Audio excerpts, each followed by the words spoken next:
नमस्ते दोस्तों, एक बार फिर से तुम्हारे एक नए एपिसोड में। तो दोस्तों, आज के एपिसोड में हम लोग को फिर से डिफेंस जुड़ी बहुत ज़्यादा महत्वपूर्ण और बहुत ज़्यादा इंडिविजुअल जानकारियाँ लेके आए हैं। और आज हम जो जानकारियाँ आपके लिए लेकर आए हैं वो जानकारियाँ ना सिर्फ बहुत ज़्यादा खास होने वाली है, बल्कि आज आपको इस एपिसोड को पूरा देखना तो बनता ही है। और दोस्तों, इसी साथ हम वीडियो को स्टार्ट करें इससे पहले आप लोग इस चार्ट को गौर से देखो। यानी जो चार्ट आप लोग को दिख रहा है, इस चार्ट में जितने सारे सब्जेक्ट लिखे हैं, इन सब्जेक्ट के आधारित हम आप लोग को डेली खबरें दिखाते हैं। इसलिए आप लोग इतने सारे विषय की जो खबरें हैं वो एक ही वीडियो में देखने के लिए अभी हमारे चैनल को सब्सक्राइब कीजिए और नोटिफिकेशन बिल को भी ऑन कर लीजिएगा, ताकि आप लोग भविष्य में ऐसी इंटरेस्टिंग और जानकारी से भरपूर खबरें मिलती रहे। तो अब चलिए इस एपिसोड को शुरू कर लेते हैं। तो आज की जो हमारी पहली खबर होने वाली है, वो हमारी पहली खबर भारत, रूस और अमेरिका को लेके होने वाली है। तो जैसे दोस्तों आप सब लोगों को पता है कि इस दुनिया में कई ऐसे देश हैं जिनके अंदर धार्मिक आज़ादी को लेके बहुत ज़्यादा आपसी मतभेद रहते हैं, जिसमें कई देशों ने अपने देश के अंदर विदेशी धर्म को मानने के लिए पूरी तरीके से प्रतिबंध लगा के रखा हुआ है। और अमेरिका की एक CPC नाम की संस्था जो कि इस मामले में दुनिया की निगरानी करती है और उन देशों की अलग सूची बनाती है जो कि अपने देश के अंदर धार्मिक आज़ादी को मान्यता नहीं देते। और उस CPC का मतलब होता है कंट्री ऑफ पर्टिकुलर कंसर्न, जिसमें अमेरिका कुछ सूची बनाता है। उनमें से एक काली सूची भी है, जिसमें अमेरिका उन देशों को रखता है जो देश या तो अपने देश के अंदर पूर्ण रूप से धार्मिक आज़ादी को मान्यता नहीं देते, या फिर उन देशों के अंदर धर्म को लेकर हमेशा से मतभेद रहा आता है। और उससे ऐसा इस बार जो अमेरिका उसने भारत और रूस को इसमें शामिल कर लिया है। हालांकि इसके पहले अमेरिका के CPC में चीन, वियतनाम, सऊदी, म्यांमार और ताजिकिस्तान जैसे देश शामिल हैं। और दोस्तों आपको बता दें कि जो अमेरिका उसने भारत के साथ साथ रूस को भी इस सूची में शामिल कर लिया है। और अमेरिका का ये कहना है कि भारत और रूस के अंदर भी जो धार्मिक आज़ादी है उसको लेकर भी अब मतभेद होना शुरू हो गए हैं। और दोस्तों अमेरिका ने जो भारत के ऊपर CPC का ब्लैक लिस्ट का धब्बा लगाया है, वो धब्बा जो आज की तारीख में भारत के अंदर हो रहे नकली किसान प्रतिबंध है उनको लेके बताए जा रहे हैं। जबकि दोस्तों भारत के अलावा अमेरिका और यूरोप के कुछ ऐसे देश हैं जहाँ पास इस्लाम जैसे देश पूरी तरीके से बैन है। और दोस्तों अमेरिका ये सब जानते हुए भी उन देशों को अपनी CPC में ब्लैक लिस्टेड में नहीं रखता जो कि पूरी तरीके से इस्लाम पर बैन लगा के बैठे हुए हैं। अब चलिए बढ़ते हैं अपने दूसरी खबर की तरफ। दोस्तों जो आज की हमारी दूसरी खबर निकल रही है, वो हमारी दूसरी खबर हमारे air force chief marshal RKS Bhadauria ji के फ्रांस दौरे से लेके आई है। तो जैसे दोस्तों आप सब लोग को पता है कि आज करीब कुछ महीनों पहले जो फ्रांस है उसने अपने पुराने हो चुके बोइंग KC-46 और एयरबस A330 नाम के मिड एयर रिफ्यूलिंग एयरक्राफ्ट को भारत को ऑफर किया था। और आप लोग हम थोड़ा इसके बारे में बताएं तो जो ये एयरक्राफ्ट हैं, ये एयरक्राफ्ट फ्रांस की एयरफोर्स में पुराने हो चुके हैं। और जो फ्रांस की एयरफोर्स है वो इनके बदले में नए रिफ्यूलिंग एयरक्राफ्ट को अपने एयरफोर्स में शामिल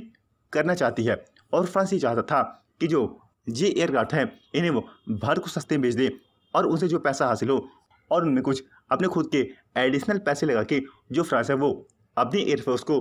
नए रिफ्यूलिंग एयरक्राफ्ट को दे सकेगा। और दोस्तों फ्रांस ने जब भारत को ये ऑफर किया था तो भारत के अंदर ही कुछ लोगों ने इस एयर रिफ्यूलिंग सिस्टम का न सिर्फ बहुत ज़्यादा आलोचना की थी, बल्कि भारतीय एयरफोर्स और भारतीय सरकार को इन रिफ्यूलिंग एयर सिस्टम को लेकर पूरे पैसे बर्बाद करने की बात भी कही थी। लेकिन दोस्तों अब खबरें आ रही हैं कि जो हमारे एयरफोर्स चीफ यानी मार्शल RKS भदौरिया जी हैं, वो फ्रांस के साथ बोइंग KC-46 और एयरबस A330 नाम के एयरक्राफ्ट की डील भी कर सकते हैं, जो कि न सिर्फ काफ़ी सस्ते में निपट जाएगी, बल्कि जो आज के डेट में भारत के पास राफेल लड़ाकू विमान हैं, उन राफेल लड़ाकू विमान के लिए ये दोनों एयरक्राफ्ट एकदम से परफेक्ट होंगे। और इसी साथ साथ इन एयरक्राफ्ट से जो भारत है वो अपने कई और लड़ाकू विमानों और रिफिलिंग भी कर सकता है। अब देखते हैं दोस्तों आने वाले समय में जो भारत और फ्रांस के बीच में इन दोनों एयरक्राफ्ट को लेकर डील होती है,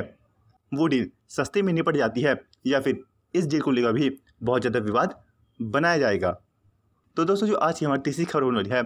वो हमारी तीसरी खबर रूस और चीन के एक बहुत बड़े एग्रीमेंट को लेके आ रही है। तो जैसे दोस्तों आप सब लोगों को पता है कि आज के डेट में जो अमेरिका, यूरोप और भारत हैं वो आपस में ना सिर्फ आपसी मतभेद से परेशान है, बल्कि जो भारत, अमेरिका और यूरोपियन यूनियन के बीच में आपसी संबंध है वो केवल स्वार्थ के ऊपर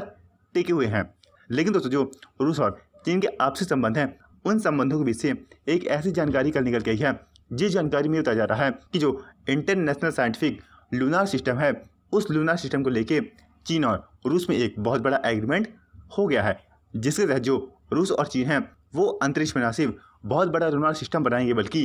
आगे चल के उस लूनार सिस्टम के जरिए चंद्रमा में अपने बहुत बड़े बड़े ऑपरेशन को भी अंजाम देंगे। और इसके साथ साथ जो रूस और चीन के बीच में स्पेस का समझौता है, वो स्पेस का समझौता चंद्रमा में बड़े बड़े ऑपरेशन के साथ आज भी चल रहे हैं और भविष्य में और ज़्यादा चलने वाले हैं। और दोस्तों आपको बता दें कि जो चीन है वो आने वाले समय में करीब करीब कई ट्रिलियन डॉलर केवल और केवल अपने स्पेस प्रोग्राम में ही फूंकने वाला है। और चीन का ये भी दावा है कि चीन जो है वो दुनिया का सबसे बड़ा स्पेस स्टेशन 2050 के पहले बना के दिखा देगा। और जो चीन है वो न सिर्फ इसकी तैयारी कर रहा है बल्कि रूस के साथ मिलकर चीन जो है वो इसकी गठबंधन भी बनाना शुरू कर चुका है। और आपको बता दें कि जो आज के भारत है वो चीन से बहुत ज़्यादा पीछे है। वो स्पेस के मामले में ना सिर्फ चीन से बहुत ज़्यादा पीछे बल्कि जो भारत का स्पेस बजट साथ साथ स्पेस की तकनीकी है उस तकनीक में भी भारत जो है वो चीन से बहुत ज़्यादा पीछे है। भले भारत जो है वो सैटेलाइट लॉन्च करने के मामले में चीन से आगे निकल गया हो, लेकिन जो भारत आज भी स्पेस में जड़े जमाने की स्थिति में नहीं है जिस हाल में अमेरिका, रूस और हालांकि भारत को चाहिए कि भारत एक अपना ऐसा साथी ढूंढे जो कि पूरी तरह से भारत का न सिर्फ स्पेस में सहयोग दे सके बल्कि भविष्य में आने वाले जो आर्थिक संकट होगा उस आर्थिक संकट से भी भारत को निकाल सके। अब चलिए बढ़ते हैं अपने आखिरी खबर तरफ। दोस्तों जो आज की हमारी आखिरी खबर होने वाली है वो हमारी आखिरी खबर जर्मनी और अमेरिका से लेके आई है। तो दोस्तों आप लोगों को पता होगा कि अब से कुछ घंटों पहले अमेरिका और जो जर्मनी है वो न सिर्फ भारत को न सिर्फ मेडिकल सामग्री को एक्सपोर्ट करने में अपने तेवर दिखा रहे थे बल्कि जर्मनी ने यहाँ तक कह दिया था कि जो भारत है वो जर्मनी का मार्केट छीन के बैठा हुआ है। और जो भारत आज की डेट में फार्मास्यूटिकल सेक्टर में इतना ज़्यादा ऊपर चल गया है, भारत को इतना ऊपर जाने में केवल और केवल यूरोपियन यूनियन का हाथ है, जबकि पूरी तरीके से गलत था। और आपको बता दें कि जो भारत है वो अपना मेडिकल जो सप्लाई है वो सबसे ज़्यादा नॉर्थ अमेरिकन देशों और अफ्रीकन यूनियन को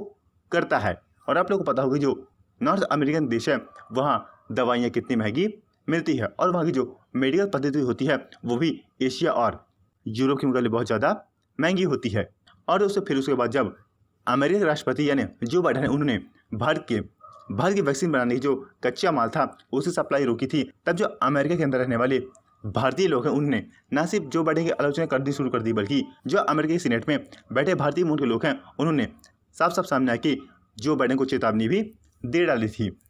फिर उसके बाद दोस्तों जो अमेरिका के विदेश मंत्री यानी एंटोनी ब्लिंकन हैं उन्होंने सामने आके ये कहा कि हम भारत को वैक्सीन बनाने की कच्चे माल की सप्लाई भी करेंगे। भारत और जो अमेरिका है वो जॉनसन एंड जॉनसन की वैक्सीन को सप्लाई करने का आदेश भी जारी कर दिया था। और दोस्तों अमेरिका के तेवर बदलते ही जो जर्मनी है उसने भी अपने तेवर बदलते हुए ये कहा कि आज के जो भारत के अंदर ऑक्सीजन के हालात बने हुए हैं उस ऑक्सीजन को लेके न सिर्फ पूरी दुनिया को भारत की मदद करनी चाहिए बल्कि जर्मनी ने इसकी पूरी तैयारी भी कर ली है। और जो जर्मनी है उसने वो टैंकर को भारत को सप्लाई करने शुरू कर दिया है जिन टैंकर से भारत के हॉस्पिटल में भारत की बड़ी बड़ी कंपनी से ऑक्सीजन भी जाता है। और दोस्तों आपको बता दें कि जो भारत के अंदर ऑक्सीजन की कमी है, भारत की ऑक्सीजन की कमी को पूरा करने के लिए न सिर्फ भारत के मित्र देश आगे आए बल्कि चीन और पाकिस्तान जैसे देश भी भारत की मदद करने के लिए आगे आए थे, जिसमें दोस्तों जो चीन है वो हांगकांग के जरिए भारत को ऑक्सीजन की सप्लाई करना शुरू कर चुका है। तो दोस्तों आपका आज के एपिसोड पर क्या करना चाहिए करके ज़रूर बताना।